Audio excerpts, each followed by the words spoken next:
Hai Sahabat Rebahan, selamat datang di channel hiburan kaum rebahan. Admin akan membacakan kelanjutan sebuah cerita novel yang sangat seru, yang sangat menarik, yang sangat menghibur, yang sangat layak untuk diikuti dari awal hingga akhir. Sebuah cerita novel yang berjudul The Story of Yi Chen. Tetapi sebelum melanjutkannya, pastikan kalian sudah subscribe channel ini dan aktifkan lonceng notifikasinya agar tidak ketinggalan jika admin upload video terbaru.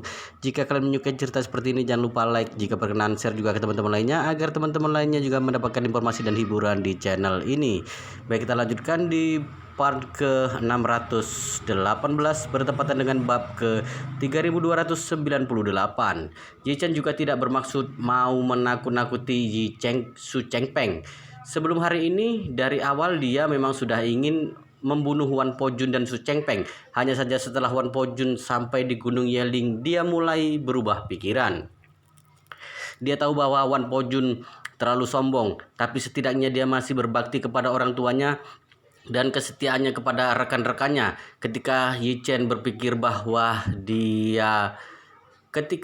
berpikir bahwa di masa depan dia pasti akan pergi ke Eropa dan Amerika Serikat, jadi dia harus memiliki tim yang cukup kuat. Makanya dia bisa berubah pikiran mau mengambil Wan Pojun dan seluruh Wan Longhol untuk digunakan sendiri. Dikarenakan dia juga sudah menerima Wan Pojun, tidak ada gunanya juga membunuh Su Chengpeng ini, jadi lebih baik memaksanya untuk memberi posisi kepala keluarga itu kepada Su Jiyu dan menyelesaikan masalah keluarga Su sepenuhnya mulai sekarang. Yi Chen percaya kepada karakter dan juga kemampuan Su Jiyu. Jika dia bisa menempatkannya di posisi kepala keluarga, Su Jiyu pasti akan bisa menangani urusan internal dan eksternal keluarga Su dengan baik. Pada saat ini keluarga Su tidak lagi menjadi musuh keluarga Yi, tapi sekutu Yi Chen. Su Chengpeng juga mengerti apa yang dipikirkan Yi Chen. Pada akhirnya pikirannya benar-benar menjadi tenang. Dia memandang Su Jiyu dan berkata dengan serius, "Jiyu, pilihan Tuan Yi sudah sangat tepat. Di keluarga Su benar-benar tidak ada seorang pun yang lebih cocok untuk duduk di posisi ini daripada kamu. Aku akan segera menyelesaikan semua prosedur ini sesegera mungkin dan keluarga Su akan sepenuhnya diserahkan kepadamu. Nasib keluarga Su kedepannya akan bergantung pada pimpinanmu." Su Jiyu tampak ragu-ragu sejenak lalu berkata, "Kakek, aku mengerti." Setelah mengatakan itu, dia menatap Yi Chen dan berkata dengan hormat dan tegas, "Dermawan, kamu tenang saja, aku akan melakukan yang terbaik." Yi Chen sedikit mengangguk dan berkata, "Kalau begitu kita akan menandatangani semua prosedurnya hari ini." Setelah berbicara itu, Yi Chen menatap Su Shaodao lagi dan berkata, "Dan kamu, aku sudah bilang kepadamu sebelumnya bahwa aku bisa membiarkanmu kembali ke kali ini. Selain untuk menyampaikan pengakuan di depan orang tuaku, kamu juga harus menyelesaikan semua prosedur perceraian dengan Bibi Du.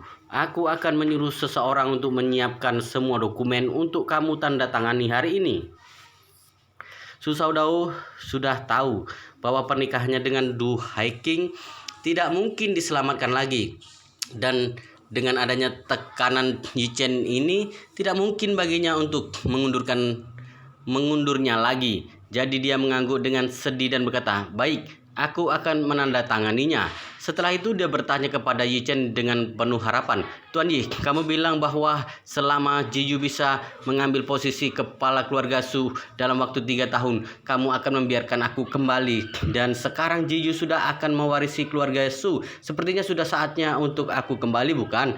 Yi Chen mengangguk dan berkata, "Pada saat itu, aku memang pernah mengatakan ini. Tidak apa-apa jika kamu ingin kembali. Tapi untuk menghindari gangguan dengan keputusan Su Jiyu selanjutnya, bahkan jika kamu sudah kembali, aku juga harus mengatur seseorang untuk mengawasi tempat tinggalmu dan aku yang akan menentukan lokasinya."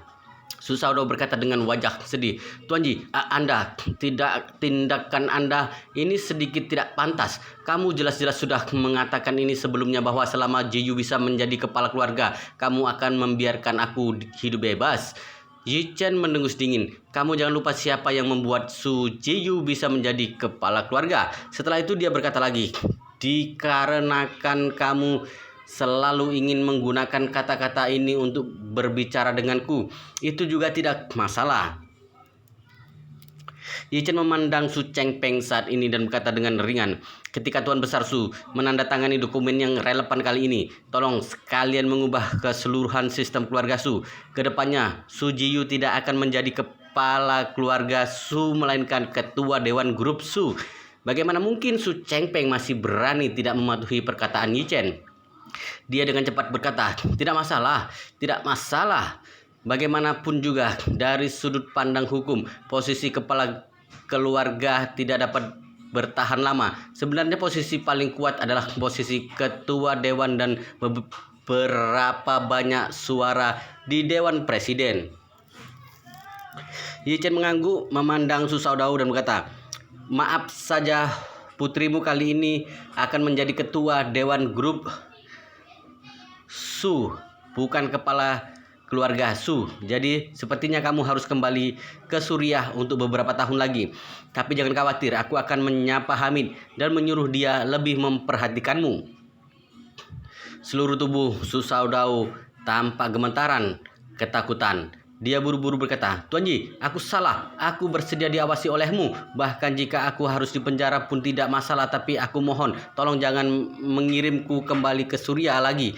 Tempat itu, aku benar-benar sudah cukup menderita di sana. Yi Chen dari awal sudah bisa menebak bahwa dia akan mengalah. Jadi dia berkata dengan ringan, karena kamu bersedia menerimanya. Setelah upacara permujaan leluhur selesai, kamu akan kembali ke Jinling bersamaku. Aku akan mengatur semua ini. Ketika Su Shaodao mendengar ini, dia langsung berlutut di tanah dan memohon dengan wajah sedih. Tuan Yi, tolong jangan kirim aku ke peternakan anjing. Yi Chen tidak berbicara, tapi melirik dengan santai ke arah He Yingxiu yang berdiri bersama Su Roli. Ketika Yi Chen melihat ekspresi He Yingxiu yang sangat gugup saat ini, dia tahu bahwa dia pasti masih peduli dengan Su Shaodao. Bagaimanapun juga dia mampu mengorbankan lengannya untuk Su Shaodao dan bahkan sampai melahirkan seorang putri untuknya. Cinta dia terhadapnya pasti adalah cinta sejati.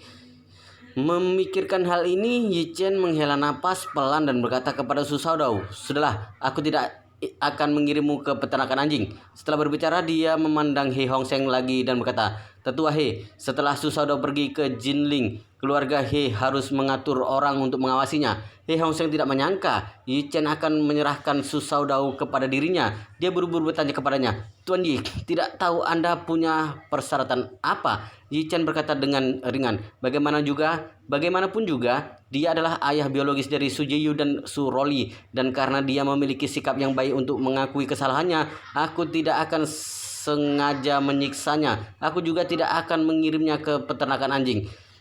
Saat Su Shaodao mendengar Yi Chen mengatakan ini, dia langsung menghela napas lega dan tidak bisa menahan air matanya. Yi Chen melanjutkan, saat ini kamu bisa menempatkannya di dalam vilamu. Kamu buat saja satu kamar di ruang bawah tanah untuknya.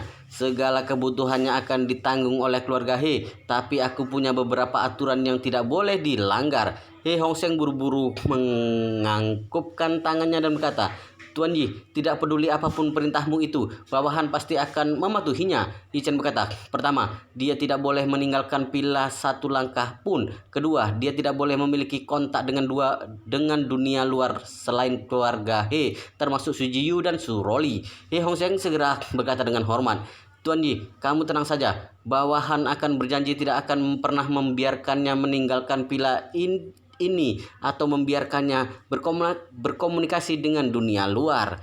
Su Shaodao benar-benar baru merasa lega saat ini. Hubungannya dengan keluarga He sebenarnya selalu baik. Hubungannya dengan He Yingxiu tidak perlu diragukan lagi. Perselingkuhannya dengan He Yingxiu juga He Yingxiu yang mengambil inisiatif terlebih dahulu. Jadi Su Shaodao bukan pria yang tidak bermoral. Selain itu, dia adalah ayah dari Su Roli. Dia dari dulu selalu merawat keluarga He dengan baik. Jadi hubungannya dengan keluarga He sebenarnya cukup baik. Yi Chen bisa menyerahkannya kepada keluarga He tidak hanya ingin memberi Su Shaodao sedikit rasa manis. Alasan utamanya adalah dia merasa bahwa hidup Kehidupan He Yingxiu ini benar-benar sangat menyedihkan. Dia telah melakukan banyak hal untuk Su Shaodao sepanjang hidupnya. Ketika dia masih kecil, dia sudah menjadi pengawal Su Shaodao. Kemudian dia juga rela melukai dirinya hanya karena dia, lalu melahirkan seorang anak perempuan untuknya dan membesarkan daging darahnya sendirian. Pengorbanan semacam ini telah lama melampaui orang biasa. Oleh karena itu, Yi Chen memiliki niat untuk menciptakan peluang ini untuknya. Kedepannya, Su Shaodao hanya dapat diawasi oleh keluarga He, jadi He Yingxiu pasti akan merawatnya dengan baik. Jika Su Shaodao benar-benar orang yang baik setelah dia bercerai dengan Du Haqiqing dan setelah ditahan di Jinling, dia seharusnya bisa memperlakukan He Yingxiu dengan baik. Jika suatu hari nanti dia bisa sadar dan memutuskan untuk menikahi He Yingxiu, memiliki kehidupan yang baik bersama, maka dia juga pasti akan melepaskannya pergi. Tentu saja, Yi Chen tidak akan pernah mau mengucapkan kata-kata ini. Kalau tidak, demi bisa bebas, Su Shaodao pasti akan segera menyetujui ini. Masalah ini harus membiarkan dirinya sendiri yang menyadarinya secara perlahan. Saat dia menyadarinya, dia sudah bisa hidup bebas. Saat ini Su Shaodao masih tidak bisa mengetahui tujuan terdalam Yi Chen. Sekarang dia hanya tahu bahwa dia pada dasarnya sudah dibebaskan. Bahkan diawasi oleh keluarga He di Jinling pun itu pasti 18.000 kali lebih nyaman daripada harus hidup di Suriah. Jadi sekarang dia merasa sangat gembira. Dia sudah tidak sabar ingin pergi ke Jinling secepat mungkin. Dari lubuk hati Su Jiyu yang paling dalam, dia sangat berterima kasih kepada Yi Chen saat ini. Dia menghela nafas dalam hati. Aku benar-benar tidak menyangka bahwa dermawan hari ini akan memberi keluarga Su hasil yang jauh lebih baik daripada harapan aku sendiri. Kakek bisa meninggalkan Gunung Yeling dengan selamat. Ayah bisa tetap di dalam negeri untuk menghabiskan masa tuanya, dan aku bisa secara resmi mengambil alih keluarga Su dan menjadi kepala keluarga Su. Tepat ketika dermawan membunuh dua raja perang Wan Long Hol dengan menjentikkan jarinya, aku masih berpikir bahwa hari ini kakekku pasti akan mati di sini. Tapi aku tidak menyangka dermawan masih akan membiarkannya hidup, membalas dendam orang lain dengan kebaikan. Tapi Su Jiyu juga tahu betul bahwa Yi Chen bisa mau mempertahankan nyawa kakeknya, seharusnya agar dirinya bisa lebih mudah untuk mengambil alih keluarga Su. Lagi pula sebagian besar ekuitas keluarga Su ada di tangan Tuan Besar dan semua hak suara ada padanya. Dia adalah kepala keluarga Su dan pengendali sebenarnya dari semua industri keluarga Su. Jika dia meninggal hari ini, maka keluarga Su harus membagikan warisan secara berurutan. Meskipun ayahnya adalah putra tertua, kebebasannya dibatasi oleh Yi Chen dan paman kedua berada dalam situasi yang sama. Dalam situasi seperti ini, keluarga Su yang tidak memiliki tulang punggung itu pasti akan menjadi sangat berantakan. Setelah semua keluarga dipisahkan, sulit bagi siapapun untuk menyatukan kembali keluarga Su.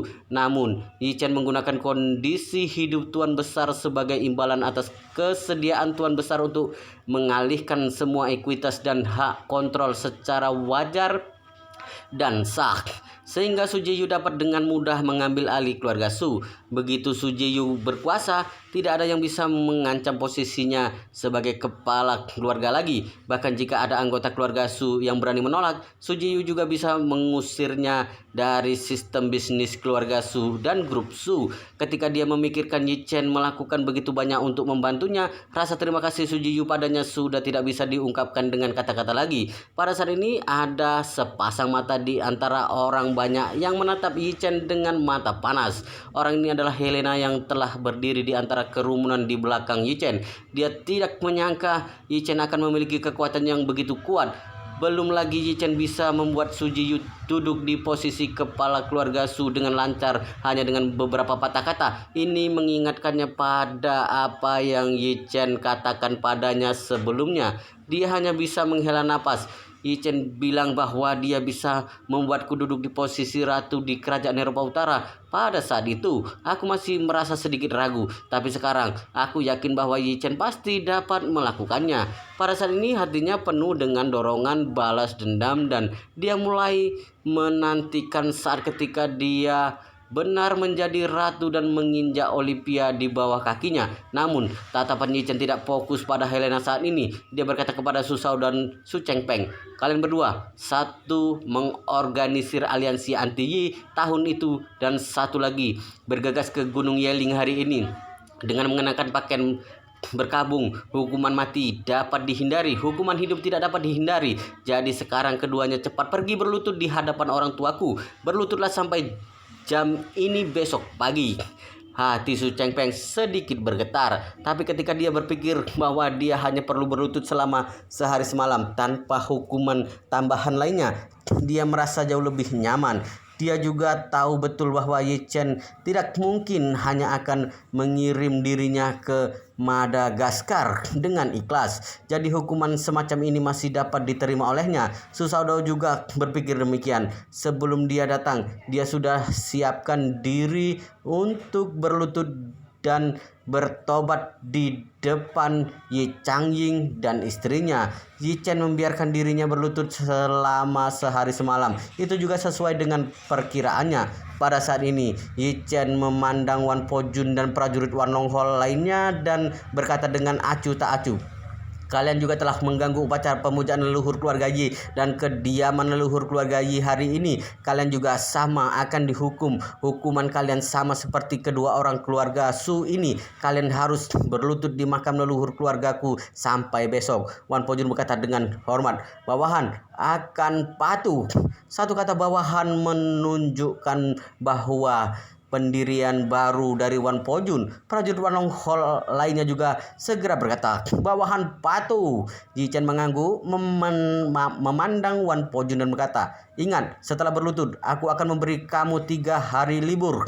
Kamu dapat menggunakan 3 hari ini untuk memilih tempat yang bagus di Yanjing untuk menempatkan kedua orang tua. Setelah pemakaman selesai, bawa orang-orangmu ke Jinling untuk menemuiku." Ketika Wan Po Jun yang sedang berlutut di hadapan Yi Chen mendengar ini, dia menjadi semakin berterima kasih kepada Yi Chen. Dia tidak pernah tahu apa yang akan dilakukan Yi Chen dengan peti mati orang tuanya.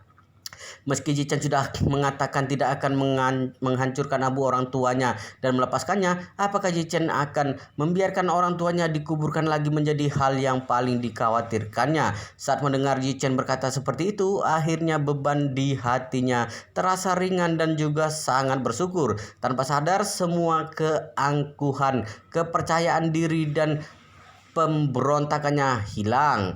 Saat ini dia menganggap Yi Chen sebagai dewa yang telah menyelamatkan dirinya dan keturunan keluarga Wan.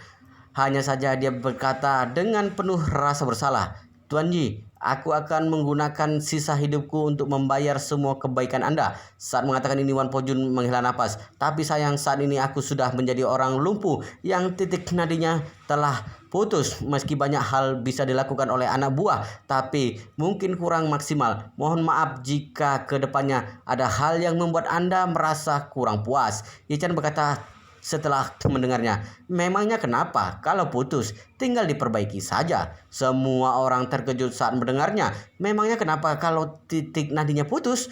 Harus diketahui kalau titik nadi adalah pondasi terpenting seorang ahli bela diri. Selain itu, mereka sudah tahu kalau titik nadi yang rusak bisa diperbaiki pelan-pelan, tapi titik nadi yang putus tidak bisa diperbaiki lagi. Tapi mengatakan semua ini dengan santai. Hal ini tidak masuk akal bagi semua ahli bela diri yang mendengarnya. Bahkan Wan Po Jun juga tidak percaya. Dia melihat Yi Chen dan bertanya dengan heran, "Tuan Yi, titik nadiku bisa disembuhkan?" Yi Chen berkata datar, "Wan Po Jun, sebagai anak buahku, kamu harus ingat, mulai sekarang tidak boleh meragukan semua perkataanku. Meski apa yang aku katakan berlawanan dengan apa yang kamu ketahui, jangan meragukannya, karena aku pasti bisa melakukan apa yang aku katakan." Wan Po Jun buru-buru berkata, "Aku pantas mati. Aku tidak seharusnya meragukan kata-kata Tuan Yi. Mohon berikan hukuman." Wan Po Jun sangat menghormati Yi Chen saat ini. Yi Chen tersenyum, mengeluarkan tangan serta menekannya dengan pelan di dahi Wan Po Jun serta berkata dengan arogan, "Karena 8 titik nadimu putus, maka aku akan membantumu memperbaikinya." Setelah itu dia memasukkan energi spiritual yang besar ke tubuh Wan Po-jun melalui kepalanya, kemudian segera mengalir ke posisi titik nadinya. Energi masuk ke titik nadi Ren dari 8 titik nadi utama. Saat energi spiritual masuk ke titik ini, terasa seperti aliran sungai yang mengalir ke tanah kering yang terletak sehingga menghidupkan kembali dasar sungai yang kering dan tanaman yang mati. Wan Po-jun bisa merasakan dengan jelas seluruh proses pembentukan kembali titik nadi Ren. Saat ini seluruh pandangan hidupnya terjadi perubahan besar sekali lagi. Dia semakin mengagumi Yi Chen dan merasa dirinya sebagai semut. Baginya hanya kekuatan dewa yang bisa begitu santai memperbaiki titik nadi. Dia merasa dirinya sangat bodoh, sedangkan Yi Chen adalah dewa agung. Tingkat yang tidak bisa diraih sepanjang hidupnya malah dilakukan dengan santai oleh Yi Chen. Semua ahli bela diri yang ada di sana tercengang. Mereka tidak bisa melihat kultivasi orang yang lebih tinggi dari mereka, tapi bisa melihat kultivasi orang yang lebih rendah. Saat Wan Po-jun memutus titik nadinya, mereka melihat bahwa dia telah menjadi orang lumpuh. Sekarang ini mereka bisa melihat kalau Wan Po-jun yang lumpuh telah menjadi ahli bela diri bintang 1 yang titik nadi Rennya telah dibuka. Semua orang kaget dan seseorang berseru, "Wan Po-jun sudah menjadi prajurit bintang 1 saat ini." Benar, tidak diduga. Titik nadi yang putus bisa diperbaiki lagi. Cepat lihat, bos telah menjadi prajurit bintang 2. Gila, hanya dalam waktu beberapa detik, titik nadi 2 Wan Po-jun sudah diperbaiki. Bukan itu saja, Master Yi sudah mulai memperbaiki titik nadi ketiganya. Titik nadi ketiga sudah disembuhkan. Ini benar-benar keajaiban. Saat Yi Chen selesai memperbaiki titik nadi keempat Wan Po-jun, He Hongsheng sudah tidak bisa melihat kultivasinya lagi. Orang-orang yang bisa melihat kultivasi Wan Po-jun hanya beberapa jenderal bintang 5 Wan Longhol. Sedangkan Lu Houtian dan Chen Zhonglai sudah tidak berguna lagi. Ketika titik nadi kelima Wan Po-jun sembuh, tidak ada orang yang lain yang bisa melihat kultivasinya lagi selain Yi Chen. Selanjutnya titik nadi lain Wan Po-jun juga diperbaiki satu persatu. Wan Po-jun merasakan 8 titik nadinya sudah sembuh seperti sedia kala. Dia masih sulit membayangkan titik nadi yang telah putus bisa disembuhkan seperti semula. Saat ini Wan Po-jun sudah bukan prajurit bintang 8 lagi. Dia sudah masuk ke tahap terang. Gurunya membutuhkan waktu belasan tahun untuk menyempurnakan 8 tingkat ini. Namun dengan bantuan Yi Chen, dirinya hanya membutuhkan waktu beberapa menit. Peningkatan besar yang terlalu cepat ini membuatnya takut dan merasa terpisah dari dunia. Jika hal ini bukan terjadi pada dirinya sendiri, dia tidak akan percaya ada kemampuan yang begitu kuat di dunia. Dia bisa merasakan kalau Yi Chen menggunakan energi yang jauh lebih kuat dari tenaga dalam. Hal ini membuatnya teringat dengan kata-kata gurunya dulu. Gurunya bilang, ahli bela diri hanyalah kekuatan terendah di atas orang biasa. Di atas ahli bela diri masih ada kekuatan yang jauh melampaui seni bela diri. Hal ini mungkin sulit ditemui oleh orang ahli bela diri dari selama hidupnya. Hal ini mungkin sulit ditemui oleh seorang ahli bela diri selama hidupnya. Saat melihat kekuatan Yi Chen, dia yakin kalau sistem kekuatannya bukan kekuatan seorang ahli bela diri, tapi kekuatan yang lebih tinggi setingkat, bahkan lebih tinggi beberapa tingkat. Dia yang seolah dilahirkan kembali melihat Yi Chen dan berkata, "Tuan Yi, terima kasih atas kebaikanmu. Tahap terangku sudah sempurna, jadi aku akan berusaha sekuat tenaga melayani Anda." Kata-kata Wan Po-jun seperti petir yang menyambar semua orang. Sulit dipercaya kalau Yi Chen bukan hanya memperbaiki titik nadi Wan Po-jun, tapi menyempurnakan tahap terangnya. Tidak ada yang menyangka juga kalau mereka bisa melihat ahli bela diri yang tahap terangnya sudah sempurna di dunia ini. Mereka berpikir Yi Chen yang bisa menyembuhkan titik nadi sudah merupakan keajaiban, tapi tidak diduga akan sehebat itu. Diperbaiki setelah rusak, lalu disempurnakan. Ini benar-benar kemampuan tingkat dewa. Dalam sekejap orang-orang semakin mengagumi Yi Chen dan sangat iri pada Wan Po-jun. Mereka merasa Wan Po-jun telah bertemu kesempatan paling berharga di dunia ini. Sebenarnya Yi Chen tidak membantu Wan Po-jun meningkatkan kultivasinya. 8 titik nadinya telah terbuka, tapi gagal masuk dalam tahap sempurna. Namun Semuanya menjadi lancar setelah semua titik nadinya diperbaiki sehingga membuat Wan Po-jun memasuki tahap sempurna. Tapi Yi Chen tidak memberikan keuntungan ini begitu saja. Mulai sekarang, hidup Wan Po-jun bukan untuk dirinya sendiri lagi, melainkan mengabdikan semua waktunya untuk Yi Chen. Jadi Yi Chen melihatnya sambil mengangguk. Ingat kata-katamu, jika tidak aku akan membuatmu kembali ke kondisi semula lagi. Wan Po-jun berkata dengan hormat, Tuan Yi, jangan khawatir, jika aku melanggar janji kelak, aku siap dibinasakan. Yi Chen mengangguk, lalu melihat Lu Houtian yang sudah dilumpuhkan serta Chen Zhonglei yang kesadarannya diblokir. Kalian berdua renungkan kesalahan selama beberapa hari ini. Setelah kalian tiba di Jinling, aku akan memberikan satu kesempatan kepada kalian dan membuat kalian kembali seperti semula. Tapi harus diingat, jika kalian berani berkhianat, aku akan membuat kalian lebih tersiksa daripada mati. Lu Houtian langsung menangis setelah mendengarnya dan berkata dengan suara serak, Tuan Yi, jangan khawatir, aku akan mengabdi kepada Anda kelak. Kesadaran Chen Zhonglei telah ditutup kembali sehingga berdiri diam. Tapi kesadaran yang terjebak di dalam sudah sangat bersemangat saat ini. Baginya, selama siksaan yang lebih menyakitkan ini bisa berakhir, dirinya akan melakukan apa saja yang disuruh. Wan Po-jun tidak menyangka kalau Yi Chen juga memaafkan dua rekan seperjuangannya sehingga dia berkata, Tuan Yi, mereka akan mengingat kebaikan Anda. Yi Chen mengangguk dan berkata, dengarkan semuanya, Wan Longhol dan keluarga Yi akan menyebarkan kabar nanti yang menyatakan kalau kesalahpahaman antara kedua keluarga telah diselesaikan dan tidak ada dendam lagi. Wan Longhol tidak diizinkan mengungkapkan apa yang terjadi hari ini. Wan Po-jun segera berkata, aku akan mengatakan kepada dunia nanti.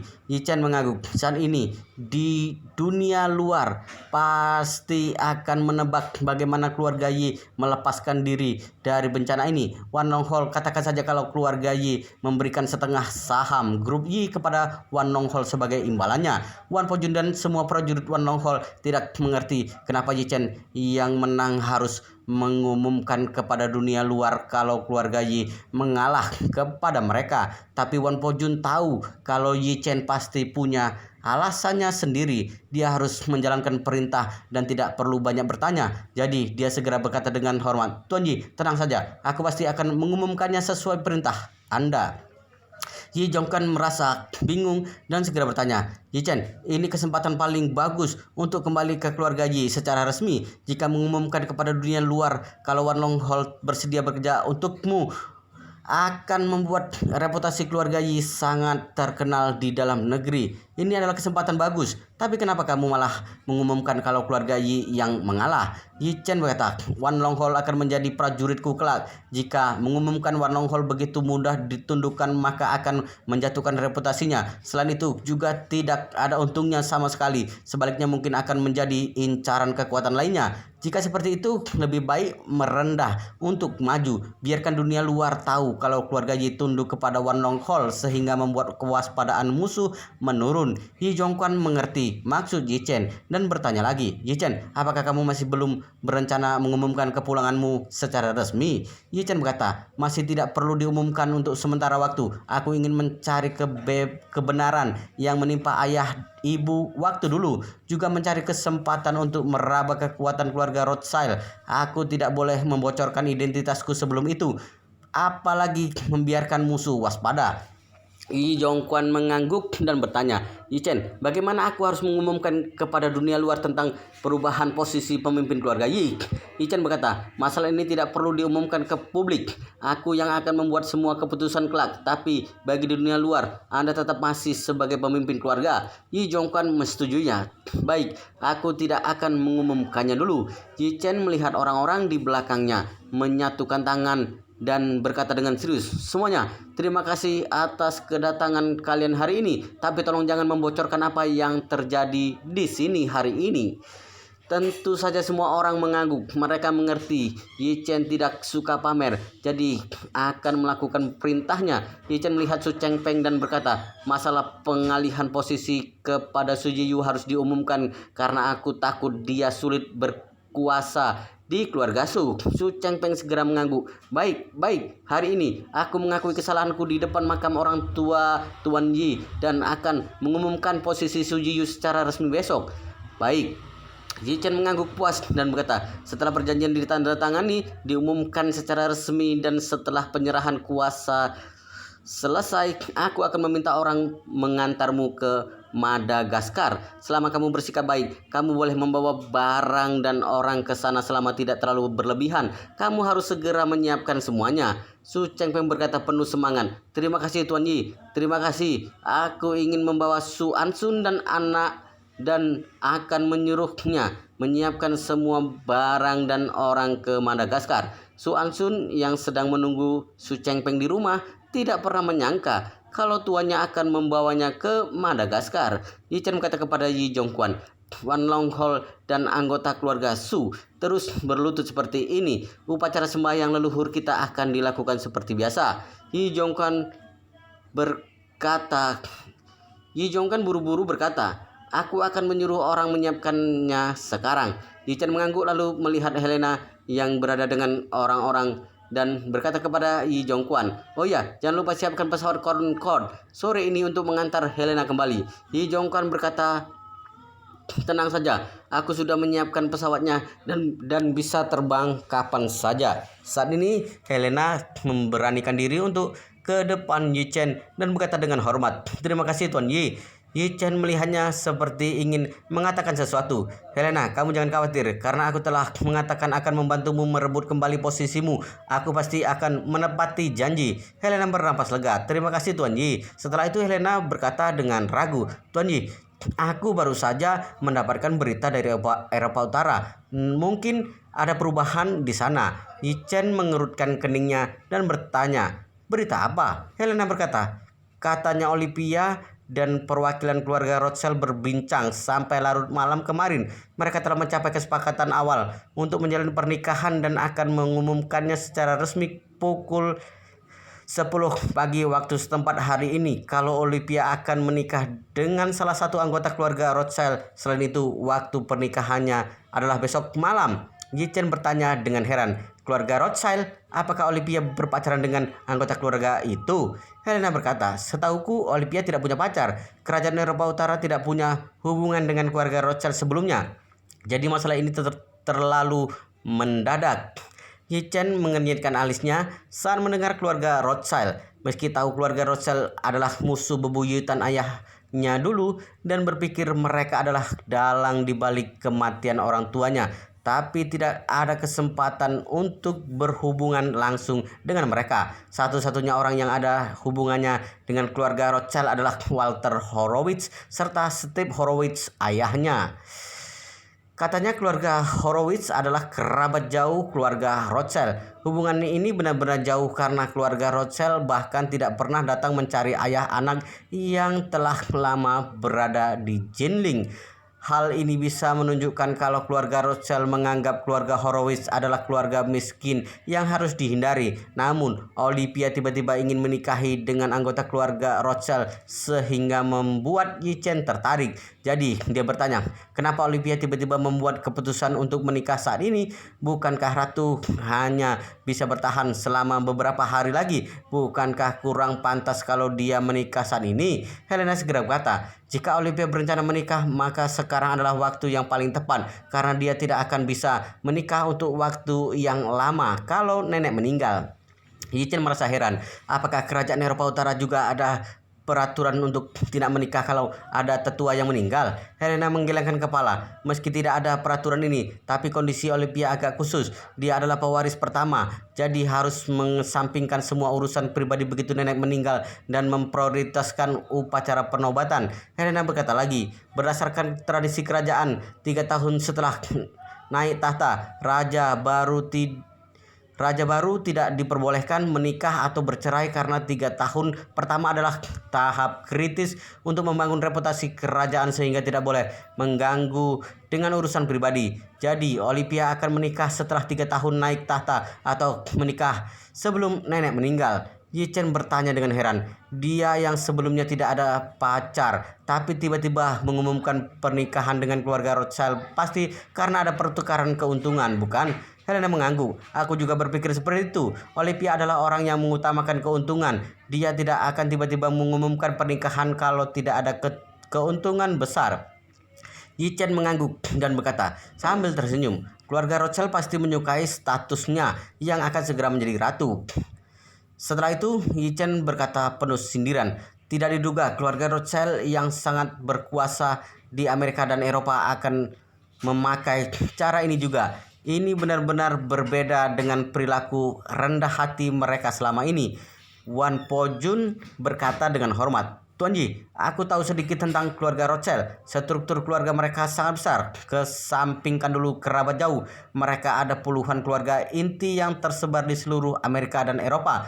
Wan Po Jun melanjutkan, dalam keluarga Rothschild yang besar, mereka membagi diri menjadi 3 bagian. Di antara ini, bagian pertama adalah inti keluarga Rothschild yang pada dasarnya ada di Amerika, sejumlah kecil ada di Inggris, lalu bagian kedua ada di Kanada, Perancis dan Jerman, bagian ketiga ada di kota lainnya di Eropa. Aku rasa anggota keluarga Rothschild yang akan menikah dengan Olivia adalah bagian ketiga ini. Yi Chen mengangguk pelan dan berkata penuh minat. Jika seperti itu, ini adalah kesempatan baik untuk melakukan kontak langsung dengan keluarga Rothschild. Yi Zhongquan kaget saat mendengarnya. Yi Chen, kamu berencana pergi ke Eropa Utara? Yi Chen berkata sambil tersenyum. Awalnya tidak berencana pergi, tapi aku ingin pergi melihatnya karena keluarga Rothschild ada di sana. Setelah itu dia berkata, Helena, setelah upacara sembahyang leluhur selesai, aku akan ikut kamu ke Eropa Utara. Yi Chen awalnya berencana memberikan 1 butir pil permajaan kepada Helena, setengah pil untuk Helena, kemudian setengahnya lagi diberikan kepada ratu yang sedang kritis.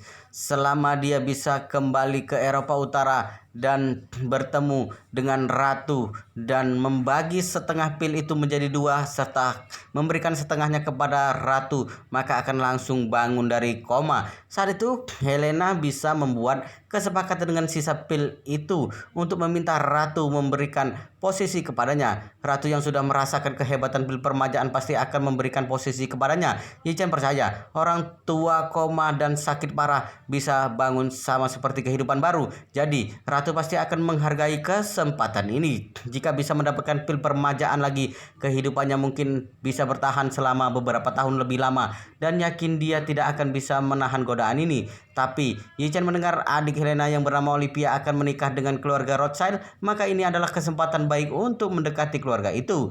Jadi dia ingin pergi ke Eropa Utara untuk melihat tujuan utama pernikahan ini, sekalian bisa berhubungan dengan keluarga Rothschild. Helena sangat senang saat mendengar Yi Chen akan ke Eropa Utara bersamanya. Dia sudah melihat kehebatan Yi Chen dan tahu dia pasti sukses mendapatkan posisi ratu kalau ada bantuannya. Saat itu, dia bukan hanya bisa menyelamatkan ibunya, tapi juga menyingkirkan semua rasa malu sebelumnya. Jadi dia berkata tulus, terima kasih Tuan Yi. Yi Chen melambaikan tangan dan melihat orang di sekitarnya. Terima kasih kepada teman-teman yang bersedia mengambil resiko datang ke Gunung Yeling hari ini. Kalian semua datang dari jauh. Lebih baik istirahat di Hotel Buckingham Palace dulu. Aku harus ke Eropa Utara nanti. Jadi ingin menjamu semua orang di Hotel Buckingham Palace untuk mengucapkan terima kasih sebelum berangkat. Itu nanaku segera berkata, Tuan Yi Chen, kamu ada urusan, jadi tidak perlu hiraukan kami. Selain itu, kedatangan kami kali ini juga tidak bisa membantu apa-apa, jadi tidak perlu berterima kasih. Yi Chen berkata dengan serius, Nanaku, orang Tiongkok sangat mengutamakan persahabatan. Meski kalian tidak berhadapan dengan Wan Longhol hari ini, tapi aku sangat menghargai karena kalian masih bersedia datang pada saat seperti ini. Gu Yanzhong berkata sambil tersenyum. Semuanya, kita berkumpul di sini hari ini karena menganggap Yi Chen sebagai teman baik, bahkan sebagai keluarga. Yi Chen sudah berkata seperti itu. Jadi kalian bisa istirahat sebentar di Yanjing dan minum bersama Yi Chen setelah upacara sembahyang selesai. Tuan Besar Song segera berkata, karena Master Yi telah berkata seperti itu, maka aku akan hadir. Ito Yuhiko juga berkata, Tuan Yi, tolong siapkan anggur enak Tiongkok malam ini. Aku ingin minum sepuasnya. Yi Chen tersenyum. Tuan itu tenang saja, aku pasti akan menyiapkan banyak anggur enak. Setelah itu Yi Chen berkata, Wan Ting, tolong antarkan semua orang ke Hotel Buckingham Palace dengan bus yang datang bersama kalian. Song Wanting segera berkata, Master Yi tenang saja, aku akan mengatur semuanya. Baik, Yi Chen menyatukan tangannya lagi dan berkata, semuanya, upacara sembahyang leluhur keluarga Yi akan dilakukan sebentar lagi. Mohon kalian istirahat di Hotel Buckingham Palace dulu. Aku akan langsung ke sana setelah upacara selesai. Semua orang tahu kalau upacara yang diselenggarakan 12 tahun sekali ini sangat kusyuk dan bukan upacara publik sehingga orang luar tidak pantas berada di sini. Jadi semuanya pamit kepada Yi Chen dan Yi Zhongquan lalu meninggalkan Gunung Yeling dengan bus Song Wanting untuk pergi ke Hotel Buckingham Palace. Setelah bus pergi, selain prajurit Wan Longhol dan keluarga Su yang berlutut, hanya ada anggota keluarga Yi dan Tang Sihai. Wan Pojun memimpin Wan Longhol yang anggotanya hampir sekitar 100 orang berlutut dalam bentuk piramida. Semua orang ini menyatukan kaki mereka dan lengan ditekuk serta dahi bersujud di tanah. Bagaimanapun juga mereka semua adalah ahli bela diri. Jadi sikap berlutut mereka akan sama dan terlihat rapi serta bersungguh-sungguh. Terutama Wan Pojun yang berada paling depan. Dia sangat malu meskipun wajahnya tidak terlihat. Sementara itu ayah anak keluarga Su juga tidak berani sembarangan, tapi karena berlutut terlalu lama, badan mereka tidak bisa tahan sehingga tubuh bagian atas dibiarkan tengkurap di tanah. Di pihak keluarga Yi Changkong, Yi Peng dan lainnya melihat Yi Chen dengan gugum karena takut dia akan melakukan perhitungan saat ini. Yi Chen melihat bus pergi lalu berbalik perlahan sambil melihat anggota keluarga Yi dengan dingin. Hari ini aku secara resmi mengambil alih urusan keluarga di depan leluhur keluarga Yi. Hal pertama yang harus dilakukan adalah memberikan asupan kalsium yang cukup kepada anggota keluarga yang tulangnya lembek. Orang-orang yang bersalah merinding mendengarnya. Mereka tahu Yi Chen akan membuat perhitungan. Saat ini Tuan Besar Yi yang posisinya diambil dengan satu kata dari Yi Chen berkata dengan lantang, Yi Chen, kondisi keluarga Yi seperti sekarang memang sudah seharusnya diperbaiki. Kamu jangan melunak karena merasa mereka keluargamu sendiri. Yi Chen mengangguk dan berkata dingin, tentu saja beberapa anak dan cucu keluarga Yi menyingkirkan martabat dan kepentingan keluarga dengan menyerahkan makam serta bisnis keluarga tanpa ragu demi mendapatkan kepentingan pribadi. Mereka bahkan menyiapkan baju duka untuk memohon kepada musuh. Apa perbedaan orang-orang ini dengan para pengkhianat yang menyerah kepada musuh ketika bangsa sedang dalam kondisi kritis? Lutut semua orang keluarga Yi yang membawa baju duka langsung gemetaran. Yi Changmin yang paling takut dengan Yi Chen langsung berlutut dan menangis. Yi Chen, Bibi sudah tahu salah. Bibi bersalah kepada leluhur. Kamu sudah menjadi pemimpin keluarga sekarang. Jadi, Bibi akan menerima apapun hukuman yang kamu berikan. Dia menangis sambil mengeluarkan baju duka dalam bajunya.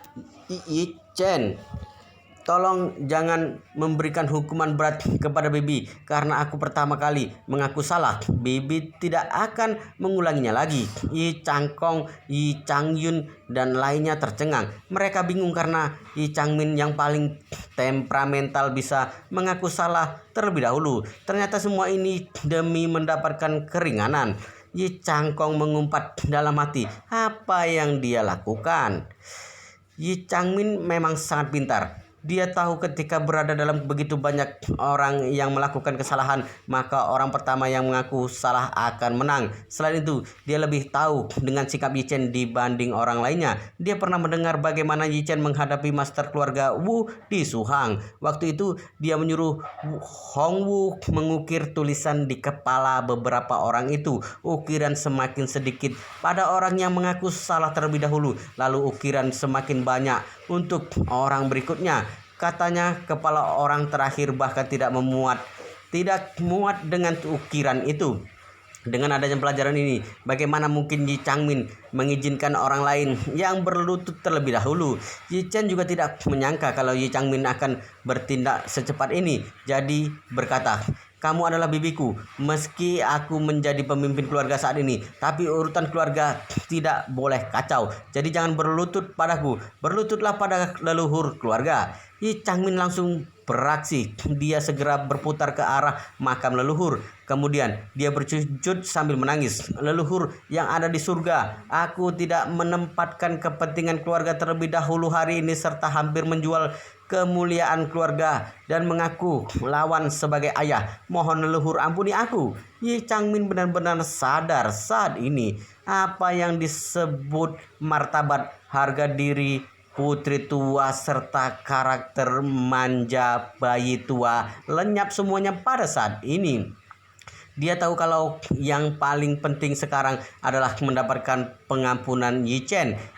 Jika tidak, Yi Chen akan mengusir putri yang sudah menikah ini dari keluarga Yi. Jika seperti itu, dirinya tidak akan mendapatkan apa-apa. Yi Chen merasa konyol saat melihat Yi Changmin begitu serius. Tapi dia mengangguk dan berkata, kamu orang pertama yang mengaku salah dan bertobat di depan leluhur. Membuktikan kamu lebih tahu diri dibandingkan yang lainnya. Oleh karena itu, kamu pantas mendapatkan keringanan hukuman. Setelah mengatakan ini, Yi Changkong, Yi Peng, Yi Changyun, Yi Hao dan orang lainnya segera berlari ke depan makam leluhur. Mereka berebut untuk berlutut di depan makam dan bersujud tanpa ragu. Untuk sesaat, sikap mereka terlihat sangat konyol. Yi Chen tidak bicara dan melihat pertobatan mereka dengan diam. Dia tahu kalau Yi Changmin sudah tunduk sepenuhnya dan akan melayani keluarga Yi kelak. Tapi dirinya tidak bisa memaafkan orang-orang di depannya. Orang-orang ini bersujud untuk waktu yang lama dan merasa sakit. Juga semakin hilang keyakinan. Mereka awalnya berpikir Yi Chen pasti akan memberikan keringanannya seperti dia memperlakukan Yi Changmin selama terlihat tulus. Tapi Yi Chen tetap diam setelah mereka bersujud lama. Mereka tidak bisa berbuat apa-apa dan tidak berani berhenti sehingga dahi setiap orang terlihat biru. Yi Changxiu, bibi paling kecil, tidak tega melihatnya dan berkata, Yi Chen, mereka akan mati jika diteruskan. Yi Chen menggelengkan kepala dan berkata datar, tenang saja bibi, mereka semua pengecut yang takut mati. Makanya diam-diam pergi membeli baju duka kemarin. Bagaimana mungkin mereka mati bersujud di sini? Ini tidak masuk akal. Kemudian dia secara jelas melihat gerakan sujud Yi Peng melemah sehingga berkata dingin, bibi, apakah kamu bisa melihat Yi Peng? Dahinya hanya bersentuhan dengan tanah, tidak mengeluarkan tenaga sama sekali. Yi Peng kaget sampai berkeringat dingin sehingga segera membenturkan kepalanya dengan kencang dan membuatnya kesakitan. Yi Chen melihat Yi Zhongquan dan berkata, kakek, siapa yang bertanggung jawab atas berbagai bisnis keluarga saat ini? Yi Zhongquan berkata, bisnis utama keluarga Yi pada dasarnya dikelola oleh tim manajer. Waktu itu ayahmu khawatir ada anggota keluarga yang tidak terampil, jadi memutuskan untuk mendirikan tim manajer profesional. Di antara orang ini, pekerja yang paling dasar adalah lulusan universitas bisnis ternama, tingkat menengah dan senior, datang dari 500 perusahaan terkuat di dunia atau institusi modal ventura teratas. Selain itu, kita juga memiliki tim pengacara yang sangat profesional yang bertanggung jawab atas semua pekerjaan hukum keluarga Yi. Selain kedua sektor ini, masih ada satu tim kepercayaan yang bertanggung jawab menempatkan dana tidak terpakai keluarga Yi untuk investasi dan manajemen. Yi Chen menunjuk orang-orang yang berlutut dan bertanya, apakah mereka semua tidak bekerja? Yi Zhongquan menggelengkan kepala dan berkata, keluarga Yi mungkin sudah bangkrut sejak awal kalau diserahkan kepada mereka. Mereka semua hanya menyandang gelar wakil ketua direksi, manajer umum, dan direktur. Tapi pada kenyataannya, mereka tidak perlu bertanggung jawab atas bisnis dan pengambilan keputusan. Keputusan kecil akan dibuat tim manajemen dan keputusan besar dibuat olehku, tapi akan diserahkan kepadamu kelak. Yi Chen mengangguk dan berkata, karena mereka tidak ada gunanya, maka keluarkan mereka dari grup Yi supaya tidak merusak mata. Yi Changkong yang hampir pingsan karena bersujud segera berdiri dan bertanya, Yi Chen, Kamu ingin membawa kami kemana? Yi Chen berkata, tenang saja, aku tidak akan membawa kalian pergi jauh. Dia melanjutkan lagi, bukankah kalian suka memakai baju duka? Karena kalian begitu berbakti, aku akan menyuruh orang membangun beberapa rumah sederhana di kaki Gunung Yeling. Kalian semua yang sudah berusia di atas 18 tahun atau yang sudah tidak bersekolah harus berbakti di sini selama 3 tahun. Selama 3 tahun ini, aku akan menyuruh orang membuat rantai kaki listrik, memantau posisi kalian selama 24 jam dan tidak ada satupun yang boleh meninggalkan tempat ini. Yi Peng berkata dengan lemas, Yi Chen, kamu tidak boleh begitu kejam. Aku kakak sepupumu, cucu pertama keluarga Yi. Kamu tidak bisa menahanku di Gunung Yeling. Yi Chen mengangguk dan berkata, IQ sepertimu sangat mengkhawatirkan. Setelah itu dia segera berkata kepada Su Chengpeng, kebetulan kamu akan segera ke Madagaskar. Bawa bocah ini pergi bersamamu dan dia akan bekerja 3 tahun denganmu. Yi Peng menangis. Yi Chen, aku bersedia berbakti di Gunung Yeling. Aku cucu pertama sehingga harus berbakti. Yi Chen melambaikan tangan. Jangan terlalu sombong. Berbakti bisa tanpamu. Para leluhur akan lebih tenang karena tidak ada kamu di sini. Yi Chen berkata dingin lagi. Yi Peng, mulai sekarang, jika kamu berani menawar lagi, aku akan mengubah 3 tahun menjadi 6 tahun. Yi Peng berteriak histeris dan tersungkur ke tanah. Yi Changkong kasihan dengan anaknya, tapi juga kasihan dengan dirinya sendiri, sehingga buru-buru berkata, kamu meminta kami berbakti kepada leluhur selama 3 tahun di sini. Bagaimana dengan keperluan kami?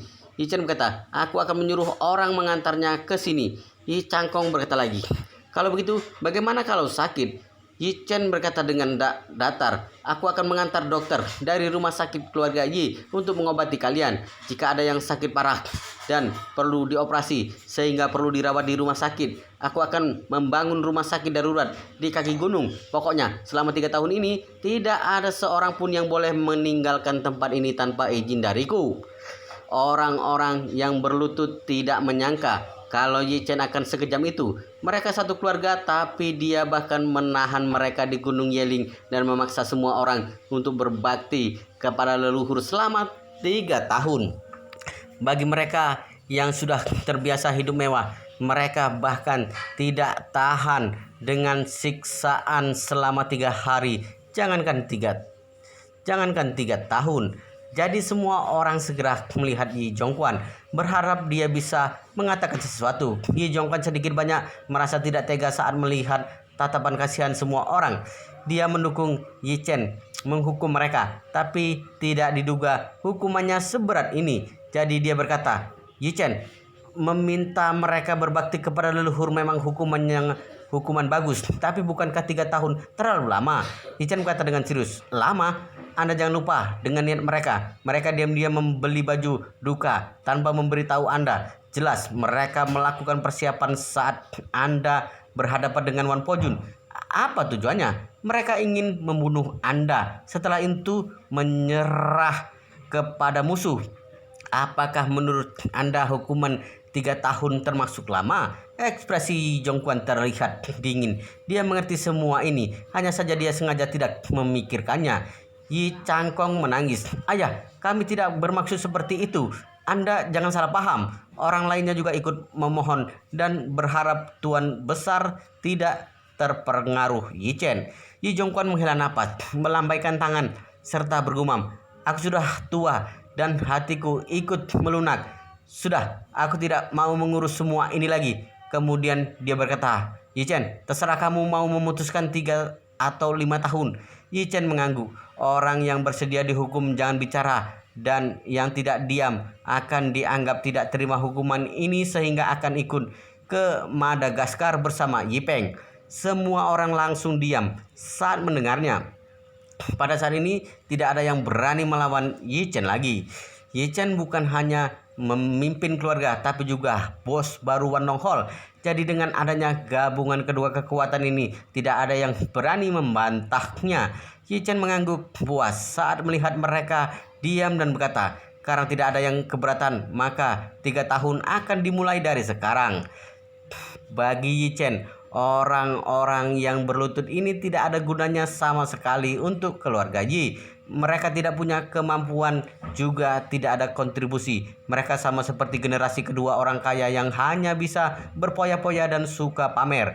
Tuan besar seharusnya tahu dengan semua ini, tapi tetap memanjakan mereka karena keluarga sendiri. Tapi bagi Yi Chen, mereka semua adalah parasit juga pengecut di keluarga Yi. Setelah Yi Chen mengambil alih keluarga Yi, hal pertama yang akan dilakukan adalah mengeluarkan mereka dari jabatan sehingga tidak menyia-nyiakan uang. Namun, mereka semua tetap keluarga Yi dan sulit dilengsarkan kalau mereka tidak membuat kesalahan. Jika memakai kekerasan mungkin akan menyebabkan penolakan semua keluarga Yi sehingga akan merusak reputasi di dunia luar. Untung saja orang-orang ini memberi Yi Chen kesempatan perbaikan yang paling bagus. Jika bukan karena mereka diam-diam pergi membeli baju duka kemarin, Yi Chen benar-benar tidak bisa menyingkirkan mereka semua secara terang-terangan. Mereka mengantarkan diri di saat Yi Chen tidak tahu harus melakukan apa. Ini mirip dengan kondisi Wan Po Jun. Saat ini, Yi Changmin melihat Yi Chen dengan takut dan bertanya dengan panik, "Yi Chen, bagaimana dengan Bibi? Bagaimana dengan Bibi? Bibi orang pertama yang mengaku salah. Kamu juga sudah bilang kalau akan meringankan hukuman Bibi." Tentu saja, Yi Chen mengangguk. "Kamu adalah orang yang sikapnya paling bagus di antara mereka semua, juga yang paling cepat mengaku salah. Jadi harus diberikan kesempatan."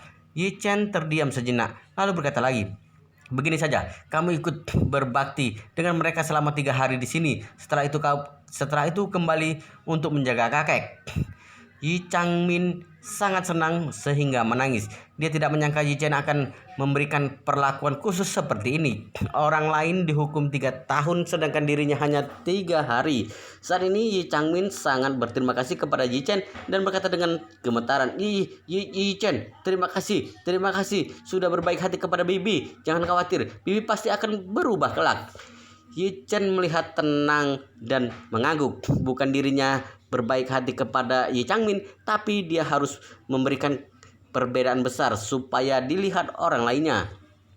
Orang patuh akan diampuni sedangkan yang melawan akan mati, dan ini merupakan perbedaan yang sangat besar. Ini juga peringatan kepada anggota keluarga Yi lainnya. Mereka harus patuh kepada dirinya kelak. Yi Chen tahu harus memakai kekuasaan tegas untuk mengendalikan seluruh keluarga Yi. Oleh karena itu, dia harus menanamkan konsep ini kepada mereka. Setelah semuanya selesai, Yi Chen berkata, "Kakek, semua masalah telah selesai. Mari kita mulai upacara sembahyang." Yi Zhongquan mengangguk. "Baik." Pada awalnya upacara keluarga Yi sangat megah. Upacara persembahan harus dilakukan dengan sukacita dan bahan-bahan sembahyang juga sangat beragam. Supaya acara sembahyang berjalan baik, keluarga Yi selalu mengundang sutradara khusus dan tim seni panggung, pakaian, alat, peraga, aktor, dan sound system terbaik. Pada saat ini, tidak ada satupun pekerja yang tadinya sudah disewa datang.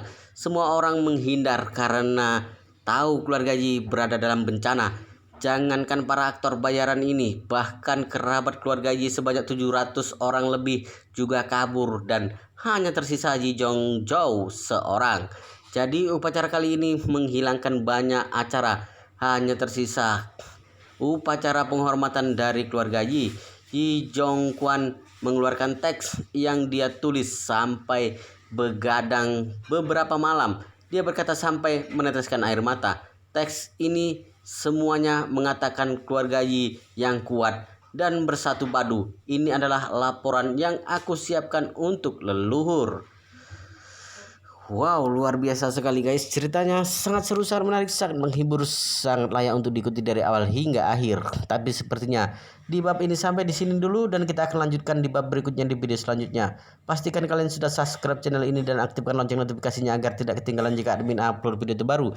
Jika kalian menyukai cerita seperti ini, jangan lupa like, jika berkenan share juga ke teman-teman lainnya agar teman-teman lainnya juga mendapatkan informasi dan hiburan di channel ini.